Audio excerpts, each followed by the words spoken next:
Welcome to the bold analysis. Ladies and gentlemen, thank you very much for supporting our podcasts. I don't take it for granted.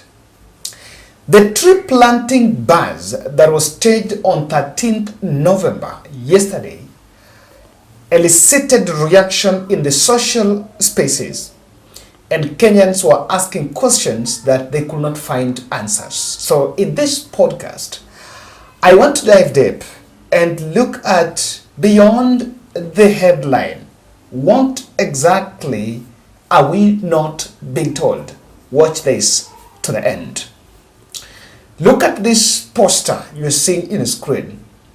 This is the poster on how cabinet members were dispatched in all the 47 counties to preside over a tree planting exercise. The holiday was just made just like it was announced just like other holidays. But unlike in the past, when national celebrations are normally coordinated from one central place under the national government, we actually saw a difference where we had to dispatch cabinet members to counties. And the questions Kenyans were asking is about the expenditure. Remember, we dispatched 47. We dispatched cabinet to 47. Only 2 were in Nairobi. 47 counties. Per hour, hiring a chopper is 300,000. Government do not have all the choppers for this. So choppers were hired for all this, and the amount of expenditure spent in it is very exorbitant. Looking at some 3 cabinet secretaries, let me say 4. Kindiki had to move to Marsabit, Wajir, Turkana, and Mandera. Murkomen had to go to Homa Bay and Mombasa. Soipan Tuya, the CS in terms of environment, was to go to Samburu, Vihiga, and Makueni. And Panina Malonza was in Meru and Busia. You even wonder, even if you wanted, we just dispatched in the same region. So there was an ambition around it. And what really shocked the country is money spent in the whole of this. We had to do that while we have the governors in those counties. So it also tells you how we don't believe on devolution. But I need to start here. Let me remind you that, and you may want to think about this. Last year, November, for the first time when William Ruto spoke about tree planting, this exercise was to give jobs to youths who were absorbed in kazi mtaani. The private sector na wafanyabiashara wengine wote, sote tutaungana, both from the public and the private, tuweze kuchangia kupanda miti, ndio mito yetu isikauke na tuanze kupata mvua tena. Mimi nataka niwaulize, zile kazi ambazo tulikuwa tunatafuta kama ile kazi ya kazi mtaani, sasa itakuwa kazi ya mazingira. Wale vijana wote tulikuwa tunaajiri kwa kazi mtaani, sasa tutawaajiri wapande miti. Tuhakikishe ya kwamba tuko na miti ya kutosha. So it was supposed to create those jobs. But you will realize that probably it has created more money for politicians than even the youth. In fact, the administrative costs that was spent on that, the operations cost that was spent on that tree planting buzz holiday is more than actual money spent in even tree planting. And of course, the question is clear. I saw that we seem to have been just doing this to create these photos of how tree planting has been done. But the experts, environmental experts, are asking, is it about planting or growing? Do we have emphasis on growing? But then I want us to look at it, because for me, under this, I think in this podcast, sorry, that is something just fallen. In this podcast, we had not made any comment on tree planting. And my reason being was I was just paying attention into how Kenya Kwanza is going to do messaging, what they are going to explain to Kenyans about this tree planting. And I listened to three voices. I wanted to listen to three voices. The first person was President William Ruto.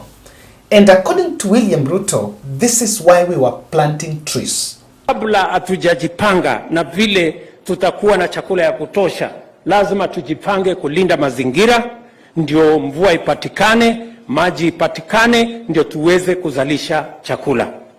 Kwa hivyo kama kuna mpango itakayochangia katika kuhakikisha kwamba tuko na chakula ya kutosha, katika mambo ya cost of living, ni kuhakikisha kwamba tunalinda mazingira yetu, maji ipatikane, mvua ipatikane, tuzalishe chakula ili tuondoe njaa katika taifa letu la Kenya.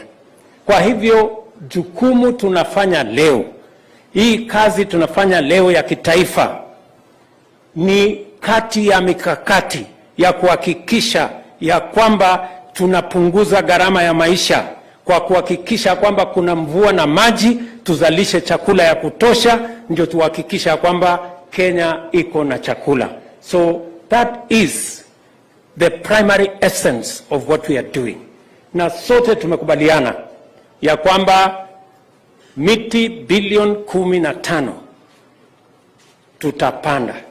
Kila mmoja wetu, mtoto mdogo, nilikutana na mungwana anaitwa Mutinda hapa, aliniambia amepanda miti 2, kijana mdogo hivi, na akaniambia anasoma shule nyingine inaitwa Kiambani hapo, na nimekutana na watoto wengine wapo Kiambani wakaniambia wanasoma hapo, na wameni promise ya kwamba ile miti nimepanda pale, wakienda kuangalia yao wataangalia yangu.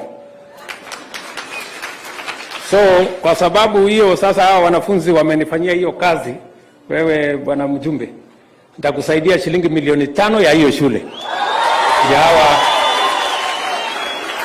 Hiyo shule ujenge vizuri. Ndio, ujenge vizuri. Ndio wale watoto nilikutana na wao wajue kuna jamaa alikutembea hapa. Now that reason looks far-fetched. It looks far-fetched in the sense that, is it part of the, really, if we just want to interrogate further, is it part of just making sure that we address the cost of living? It doesn't just fall. In fact, I think in that speech we just wanted to connect, but the don'ts don't seem to be connecting. The best way to address the cost of living, there's no shortcut. It's about the cost of fuel. It's just as short as that. Any other thing is a twist. And I wanted to look at how they were not so clear on what, I was waiting for what they were going to explain. And Cleophas Malala is the UDA Secretary General. I also follow Cleophas Malala, and his point was very interesting. In fact, you may want to confirm what he is saying. Na wengi mtajiuliza kwa nini this time round hata chama ina participate kwa executive functions. Hii ni kwa sababu wakati tulikuwa tunakuja hapa wakati wa campaign, rais wetu ambaye ndio party leader wa UDA alitembea na manifesto yake akisema kwamba ni lazima akichaguliwa atatimiza hiyo manifesto. Na baadhi ya vitu ambazo zilikuwa kwa hiyo manifesto ilikuwa kwamba atapanda miti bilioni 15.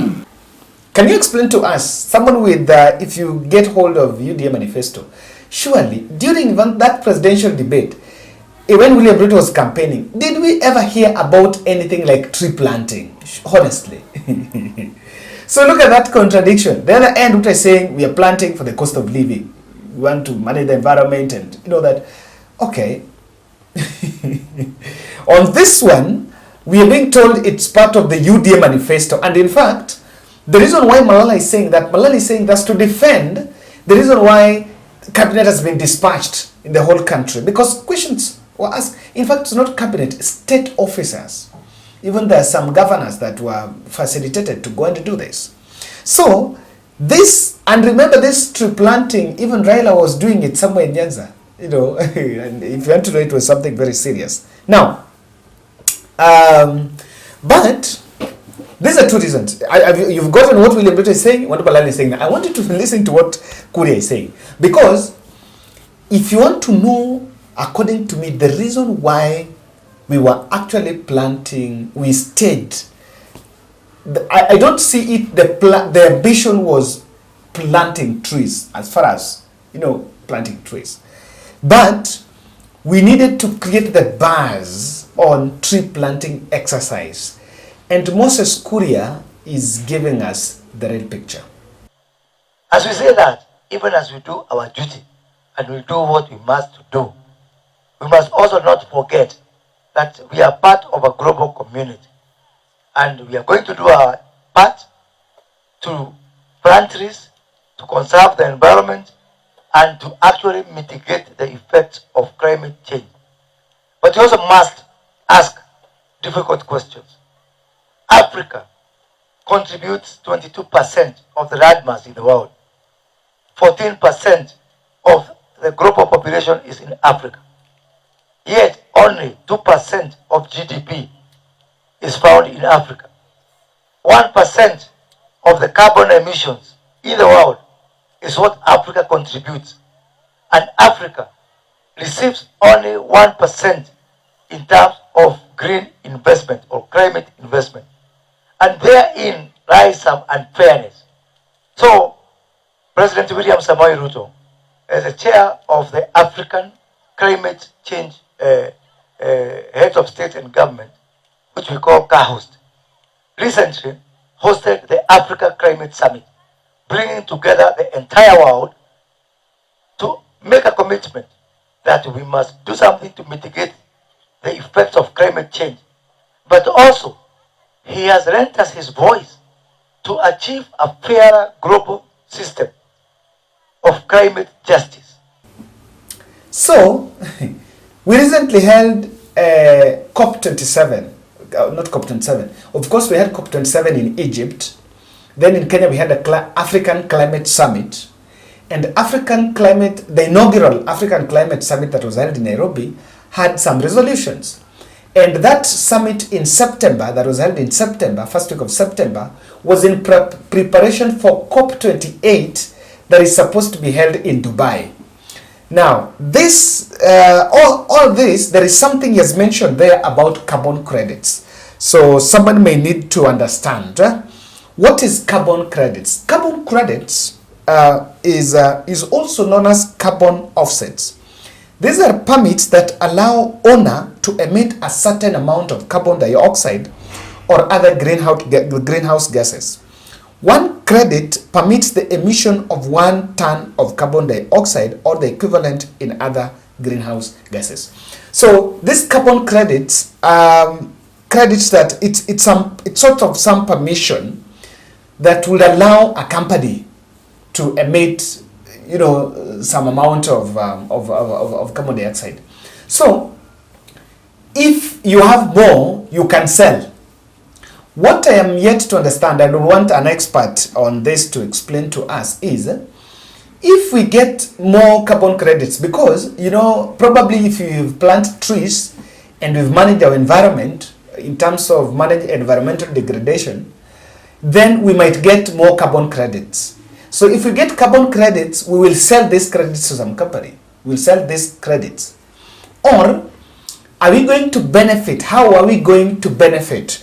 And to give us a different perspective, I've just taken a clip I listened from Mo Ibrahim.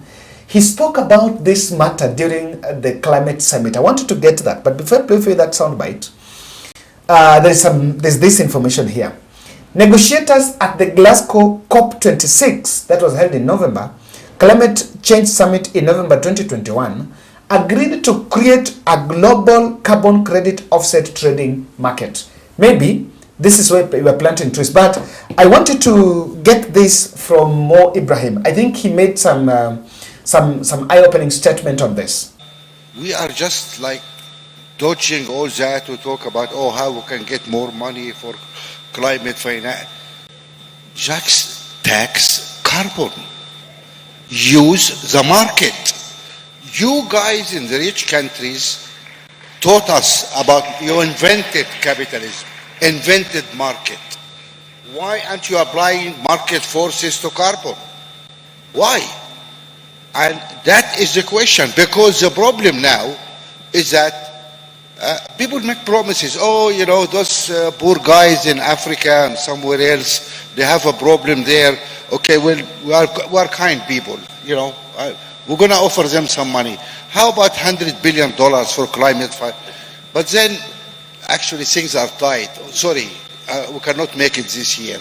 Well, in those guys' mind, it's charity. It's charity. And that's a mistake. It should not be charity. This should be an international clear agreement. You break it, you own it. That is the honest answer. Without changing the market dynamic, will not change. Now, every American man, woman, child emits 17 tons every year. Every European, 6.5 to 7 tons a year.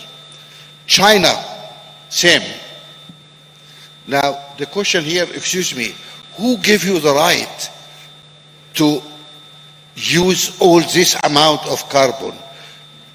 We are 8 billion people in this planet. Science tells us we cannot emit more than 24 billion tons a year. That's 3 tons per head. 3 tons per head. Who gave the Americans the right to do 17? Who gave the Europeans the right to do 7? Why? You pay for it. If you pay for it, then you change. Then you cannot change behavior unless you pay for it. The only problem is that we have very few statesmen. We have many politicians, very few statesmen. President Juncker, who is the president of the European Union a few years ago, said something very beautiful actually. He said, you know what, all of us politicians, we know what to do, but we don't know how to get elected if we do it. And that is a problem. That is a problem. We have a lot of politicians who want to be elected, but nothing will happen then. So nothing happens. So we must fight. Now, that is it. So what I wanted to explain to you, for you to see, is to create the picture. You will understand that what Korea is saying, what Waziri Korea is saying, what the SG Malala is saying, and what William Ruto said in Makueni, they're speaking from these two sides of the mouth. They're not really coherent on the messaging. Now, I want to challenge you this. For me, I've even listened to a couple of others, even what Alice Wahome said, and you can also listen to what Machogu also said, and a clip by Soipantoya. You will understand that during that, in the whole that exercise, despite the fact that we made it look like a national, we made it a national agenda, but we were not coherent, or the government Kenya Kwanza team were not coherent on the message. In fact, I was expecting an emphasis on management, on the growth of the trees. And I think only William Ruto spoke about it when he promised that 5 million, and just an offside. This is just got offside. Someone is asking, are we giving, is part of the money being sent there, that money that was promised those kids to that school, was it just part of the president's promises to always tone appease the population, or it was some money from it? I want you to think about it. Apart from the expenditure on moving, some state officials, many state officials gobbled some good millions in terms of allowances. They were paid allowances. And the real intention, because the intention of tree planting, as was initially stated to create some jobs, seems not to be the real ambition. Because if it was to create jobs, then it should be a continuous process. But if you've made it once, so those who've been planting trees, you may want to still continue doing that. Now, when And I want to just be very brief on why we are not getting clarity. Simple. Why we are not getting that clarity. Before that, I am reminding you this festive season. If you are moving from one place to the other, and you are looking for how you can move your house items or your office items, then you need a reliable company that will guarantee your treasures safety. So that is why Bold Podcast in partnership with Topmark Movers, we are inviting you, we are asking you to reach out to Topmark Movers. They are professional, they are the best, and in fact, they are reliable and affordable, so that you can move your items from place to the other. Visit their website www.topmarkmovers.co.ke, or you can as well call them at using this number +254 719 17 43 93. Topmark Movers, quality is everything. This is where government did not give us clarity. Number one, the freedom we are pursuing is a global interest, and it has to be kept into it's not a national, it's not our interest. If it was purely serving our interest, it would have been explained to us. But it has not been explained because it's not purely our interest. Number two, the booming climate change fund is a top secret. Yes. So if you get more clarity, people might start asking, so where is the money, or how are we benefiting? And let's say, Ruto could be pursuing the tree planting to angle for a global recognition. Maybe the same as what we are doing with Haiti. We want the global recognition. So perhaps we are looking for some Nobel Prize win for the president. Ladies and gentlemen, that's my take. Thank you very much for supporting the Bold Podcast and our charity programs. For the money that we raised, we managed to purchase the 5 wheelchairs for the kids in Kibera, and I want to leave you the snippet of that exercise. Let's meet in the next.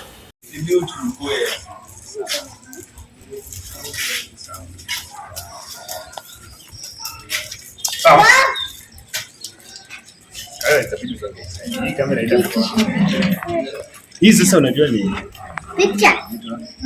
Sawa. Yes.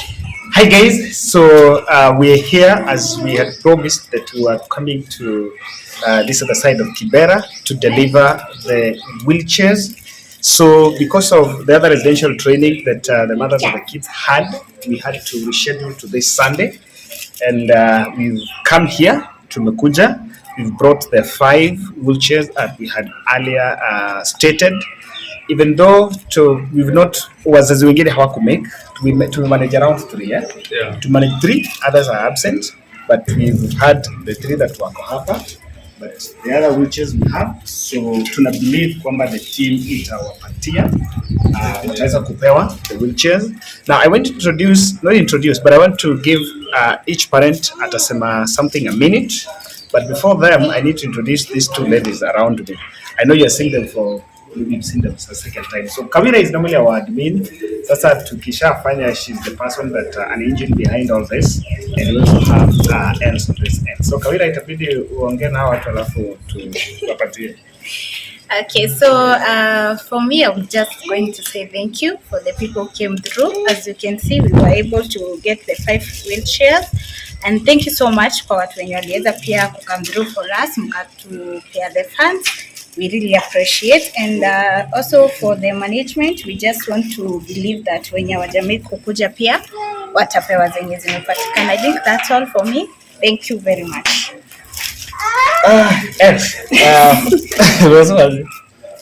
Mama Benja, I say something. Okay. Mimi nasema ni asante kwa hiyo organization yenu ambayo mmeamua mnasaidia watoto wenye wana disability. Pia nashukuru kwa hii wheelchair ambayo mmetusaidia nayo. Kama mimi nilikuwa already, watu walikuwa wananicheka kila wakati ni mtoto wako kwa mgongo. So nimefurahia kwa sababu Benjamin atakapokalia hii wheelchair itakuwa ni kazi rahisi, ni kumsukuma tu, nikimlete therapy, maybe nataka kuenda somewhere, ni kusukuma tu. Nashukuru kwa hayo ambayo mmetenda, na mzidi kutenda. Mbarikiwe sana. Ni hayo tu, na mbarikiwe. Hata mimi naitwa Eva ama Njeri ama Mama Nancy. Nancy ndio huyu. Kwangu ni kurudisha shukrani kwenu. Juu ni wengi, watu ni wengi wangetukumbuka lakini hawakutukumbuka, lakini nyinyi mmetukumbuka na sisi tuko hapa tukisema ni asante. Mungu awabariki na waongezee wema.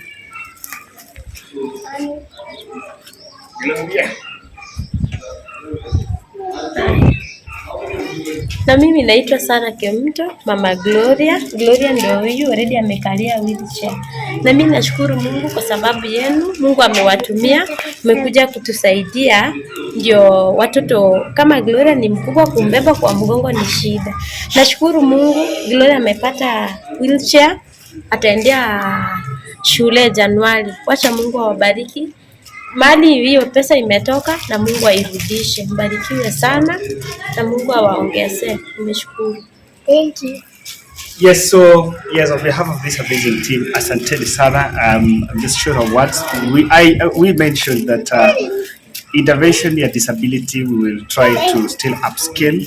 Nimerealize kwamba the number of kids in need of wheelchairs ni wengi sana. We cannot, but I believe with this start, as we roll into 2024, we'll be able to support and develop this as a full program and support the team that we have here so that we move forward. Asante sana.